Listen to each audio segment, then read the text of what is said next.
Who doesn't love shrimp scampi? I do. I think it is the greatest dish in the world, but paired with some delicious homemade pasta, it's the best. And guess what? I'm going to show you how to do it coming up right now on Cooking with Chef Bryan.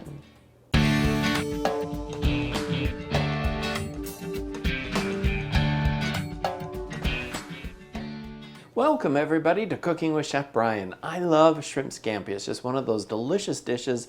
I don't know if it's all the garlic or the shrimp or just the butter, whatever it is. I just love it. But I want to start first of all and show you how to put together, before we get to the scampi, the shrimp portion, and show you how to put together some homemade pasta. Pasta is really easy, and it's really easy with my new pasta machine.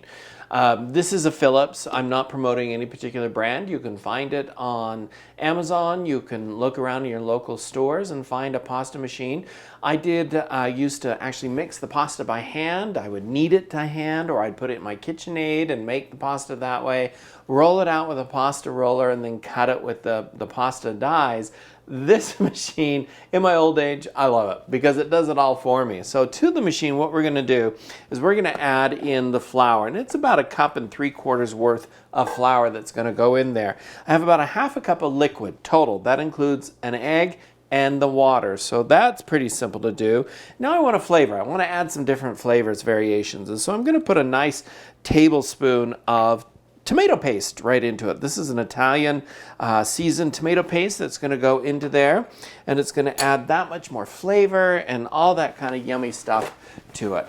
I like tomato paste and things. It's an easy way to add additional flavor quickly. Now I hope you understand tomato paste is nothing more than a tomato sauce that's reduced. That's all it is. And so if you ever need to make a tomato sauce and all you have is tomato paste, no problem at all. Just reconstitute it just like you would a tomato soup, and you can mix that up together and create up a delicious tomato sauce. So now what I'm doing is I'm just mixing together that egg, the water, the tomato paste in there so that everything is mixed together, so that when I add it into the machine, it doesn't have to try and knead that tomato paste into it. So very, very simple. To it also, I want to add a little bit of seasoned salt, just for some flavor. I like to do seasoned salt in there because it adds all those additional flavors of garlic and onion and celery and all those other kinds of flavors into there. And so I like using seasoned salt. It's kind of one of a time-saving technique I use in the kitchen. So when you get all that mixed together, the liquid portion, I have the flour already in the machine. I'm actually using a spaghetti die. And so this particular machine comes with many dies on it that'll do many types of pasta. And so this one here is actually the spaghetti pasta. I'm just going to put the lid right on it, push start up here, and then it's going to begin to mix, and I'm going to pour in the actual liquid, and it'll just kind of knead it right into it there. So very simple to do, a heck of a lot simpler than having to mix it in my KitchenAid and then knead it by hand. I really like machines. They're nice. So that's going to mix up now. It's going to combine that in there, and we're going to have a nice kind of a red tinged homemade pasta coming out. Now I do have a scraper here. When this is coming out, I'll start scraping it. I'll catch the pasta on this, and then I'll just boil this right in a pot on the stove behind me here, and you would cook it just like you would regular pasta. The only thing about fresh pasta, it takes a fraction of the time to actually cook it. So if you're doing like a store-bought pasta, and it may say 8 to 11 minutes depending on the pasta, fresh pasta maybe 4 minutes, so maybe half that time. So it's one of those things that once you've enjoyed fresh pasta, you can't go back to store-bought pasta because it is that delicious. All right, let's talk about shrimp. Of course, shrimp scampi is all about shrimp, and I gotta tell you something. I hate to peel shrimp.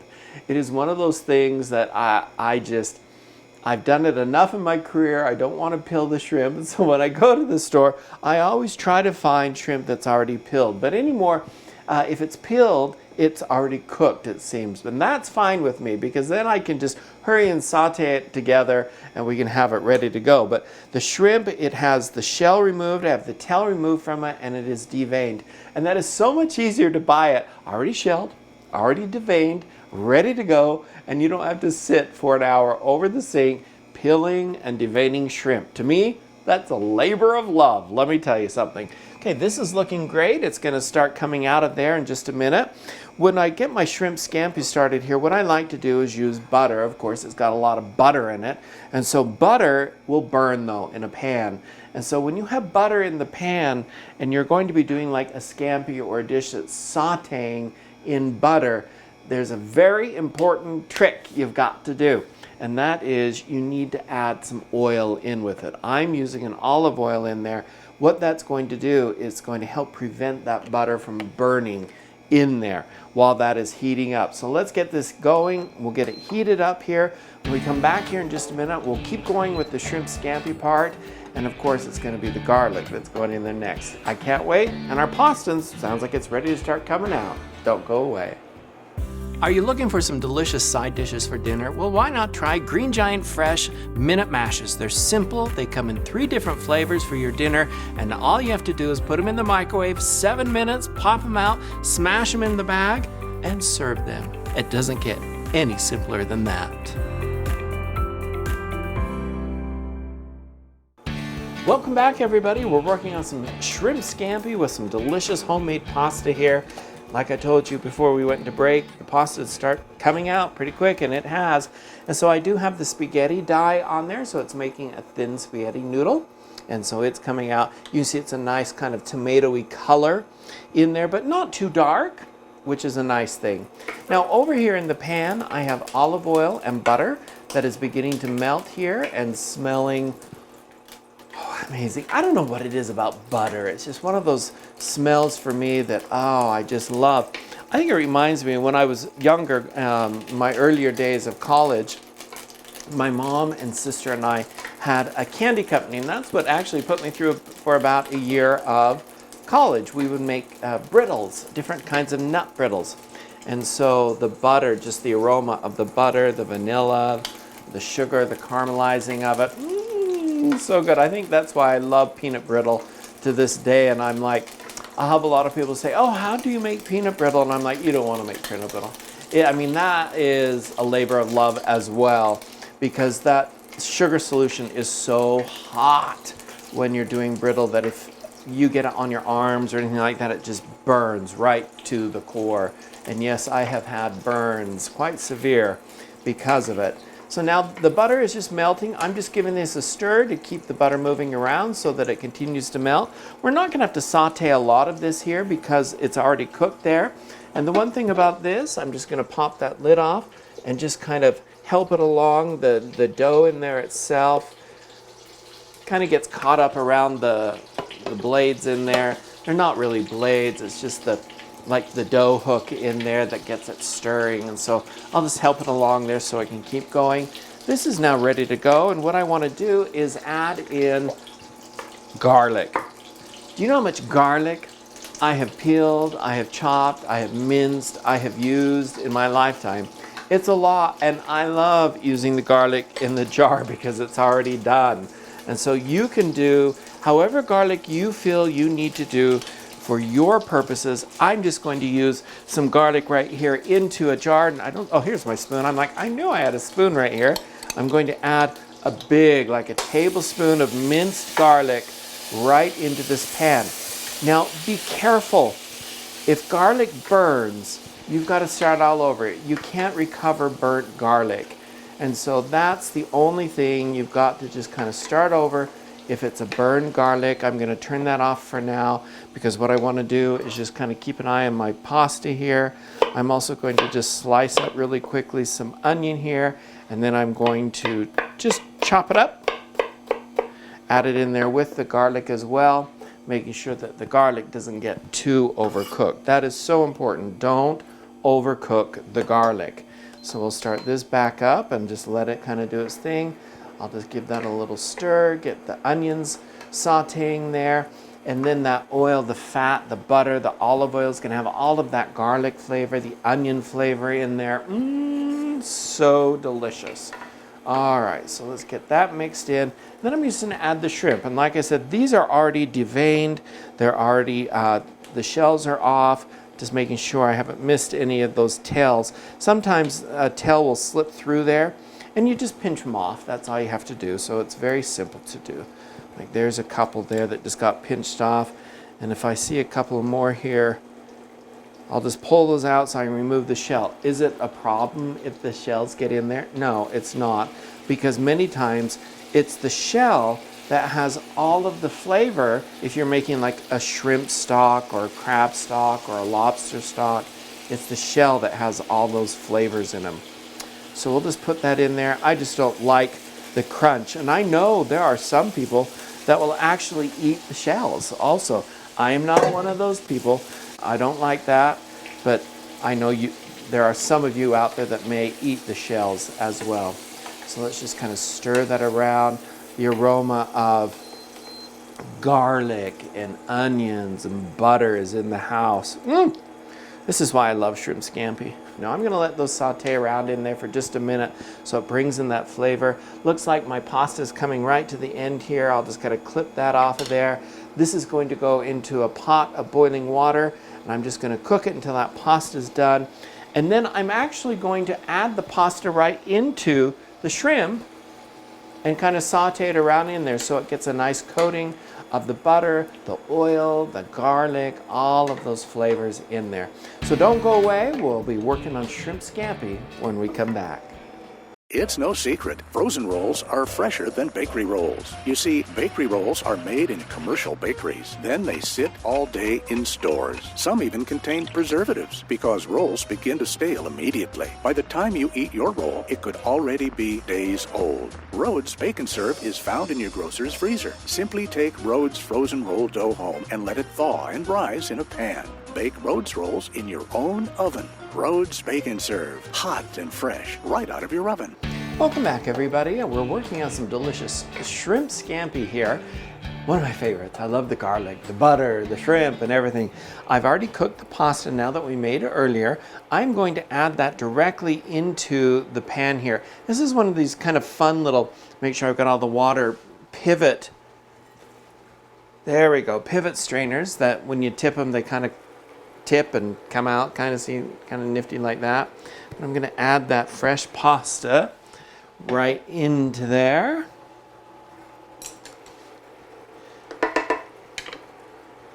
And let's just kind of carefully mix that around. I like using chopsticks, and it's very easy to use them, and it doesn't tear things apart, and I can move things around simple. All right, let's get that around. Just kind of get that in with all of that. Butter, the garlic, oh, and it is ready to go. Put some fresh basil on that if you want to finish it off. But what I wanted to do really quick was to show you just a fun and quick, easy little salad. But this isn't a salad like you would think maybe of lettuce or anything like that. I thought, well, let's do something different with cucumbers and tomatoes and celery and add that into there. So it's not the typical salad with lettuce, but it's going to be a salad to serve with it because I think pasta needs to be served with a salad. And if you think about it, pasta is a dumpling. It really is a dumpling. It's just flour and water that's been mixed together, and you cook it in water just like you do dumplings. So, you know, you can say it's a dumpling if you want to. So with that, let's add some onion, just some thinly sliced onion to it, because I think everything goes better with onion in it. I get that from my mom. She likes onion, and I think I just grew up thinking, hey, onion's pretty darn good, so I'm going to use it. Let's chop up some celery here. And we'll add some tomato in there for color and texture as well. So let's just get that chopped up. Our pasta is done over here. I can smell it. It's just absorbing up that liquid. So, ooh, yum, yum, yum. Add some celery in there. Let's slice up a tomato here. This is a Roma tomato. I like Roma tomatoes. They're a little meatier, and so I think they have a little more sustenance to them. But you can use tomatoes out of your garden. You can use any kind of tomato that you have. That's just my preference when it comes to using tomatoes in salads. So just want to use regular tomato. That'll be a nice color in there with the green from the cucumber and celery. Let's just add that into there. And we'll slice up one more and get that going in there. And then I've made up a simple vinaigrette of balsamic vinegar. And honestly, I think vinaigrettes are so easy and delicious to make. Other than convenience, I don't know why people buy them, but they're just easy to do, and I think they're very delicious. It's nice and creamy. It has oil, it has balsamic vinegar in it, it has some seasoned salt in it as well, and some Dijon mustard in it. So let's just get those chopsticks, and you can see why I use chopsticks. They're just easy, and you can get that all mixed up so that it has a little yummy flavor to that. And this is actually really good if you let it marinate for just about 10 minutes before serving it. You couldn't do this with lettuce because it would totally wilt the lettuce, but with these types of things like cucumber and celery and tomato, it goes really well. Just a little dash of some seasoned salt is going to go onto there. Not a lot, because the dressing is going to have a lot of it on there, salt, so you just have to be careful with that. Let's give that a little toss so it's fully coated with our dressing. And now it's ready to go. If you so choose, you could serve a garlic bread with it. You could pull out some of your Rhodes bacon served dough, your Rhodes rolls there, and bake those up with it. I'm gonna get this plated up here, so we're pretty much done. I mean, how hard was that, putting everything together? Garlic, a little onion, some butter and olive oil, shrimp in there. Now you know the secret. I hate to devein and deshell shrimp, so I just buy it already done, and then add that into it, saute it together, cook the fresh pasta in with it so it's ready to go. A very simple salad, but with, wow, a lot of flavors. Don't go away. We're gonna finish it all up, and it's the perfect dinner. As summer comes into full swing, it's time to fire up the grill and treat your family to a special outdoor meal featuring everyone's favorite Klondike brand potatoes. Enjoy preparing one of our many chef-inspired recipes from the web, or create your own backyard culinary masterpiece using varieties from the full line of Klondike potatoes. Visit KlondikeBrands.com today for hundreds of recipe ideas and make your summers sizzle with Klondike Brands. Well, welcome back, everybody. Let's finish up this delicious shrimp scampi. I've plated up some. I've sprinkled it with some parsley on there. Here's the delicious cucumber, celery, onion, tomato salad with that yummy balsamic vinaigrette. Just a basic balsamic vinaigrette on there. So I'll scoop some of that into that bowl there. We'll set that right here next to our pasta. And then I'm going to finish up the pasta here with some shredded up Parmesan cheese. That will be perfect and delicious. And of course, you can head on over to cookingwithchefbryan.com and grab this recipe. You can also find me on all social media. I'm on Instagram, which is the one I pay closest attention to, and that's Chef Bryan Woolley. You can find me there. Easy to do, and I do try and answer your questions on there. I post all of my recipes and pictures and that with links to the recipes on the website, but all of the recipes are on the website. You can head on over there, but it's a delicious shrimp scampi with homemade pasta. Oh, I can't wait for you guys to try this. Head on over to cookingwithchefbryan.com, grab the recipe, and as always, thanks again. When you see me out and about, it's always a pleasure to meet you. I'll see you all next time. You can find all of these complete recipes on my website, cookingwithchefbryan.com.